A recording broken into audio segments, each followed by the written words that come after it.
అందరికీ నమస్తే. మీరెప్పుడైనా ఆలోచించారా తుఫాన్లకు పేర్లు ఎందుకు పెడతారు అని? ఏకంగా తుఫాన్ అనో సైక్లోన్ అనో పిలవచ్చు కదా. ప్రతి తుఫాన్కి ప్రత్యేకమైన పేరెందుకు? తుఫాన్లకు పేర్లు ఎందుకు పెడతారు? ఈ పేర్లను ఎవరు నిర్ణయిస్తారు? పేర్లను ఎంచుకోవడం వెనుక ఆసక్తికర విషయాల్ని ఈ వీడియోలో మనం తెలుసుకుందాం.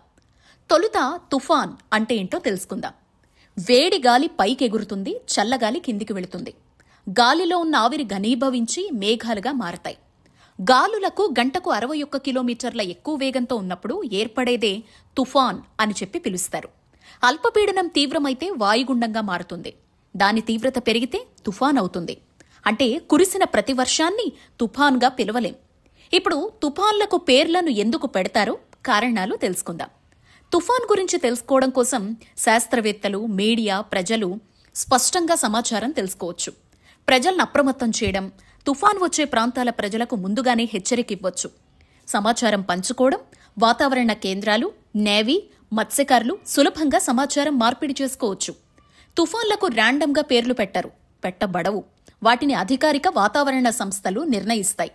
వరల్డ్ మెటలాజికల్ ఆర్గనైజేషన్ WMO ప్రపంచవ్యాప్తంగా 6 ప్రధాన వాతావరణ కేంద్రాలు, 5 ప్రాంతీయ తుఫాన్ హెచ్చరిక కేంద్రాలు తుఫాన్లకు పేర్లు పెడతాయి. ఇండియన్ మెట్రాలజికల్ డిపార్ట్మెంట్ ఉత్తర హిందూ మహాసముద్రంలో తుఫాన్లకు పేర్లను అందిస్తుంది.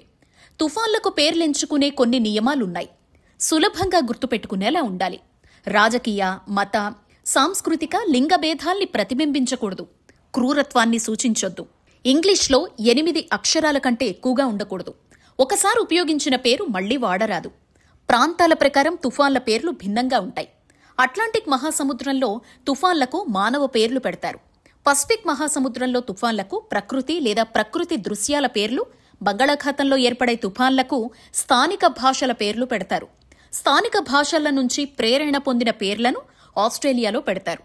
ఇలా తుఫాన్లకు పేర్లు పెట్టడం ఒక పద్ధతిగా మారింది. తుఫాన్ల పేర్లను తెలుసుకోవడం ద్వారా మనం అప్రమత్తంగా ఉంటాం. ప్రమాదాల నుంచి మనల్ని మనం కాపాడుకోవచ్చు. చివరగా చెప్పాలంటే, పేరు పెట్టడం కేవలం ఒక అలంకరణ కాదు, అది జీవితాన్ని కాపాడే కీలకమైన సమాచార సాధనం కూడా. ఈ వీడియో నచ్చితే తప్పకుండా లైక్ చేయండి, షేర్ చేయండి. ఇలాంటి వీడియోల కోసం మన ఛానల్ని సబ్స్క్రైబ్ చేసుకోండి. మరొక వీడియోతో మళ్ళీ కలుద్దాం.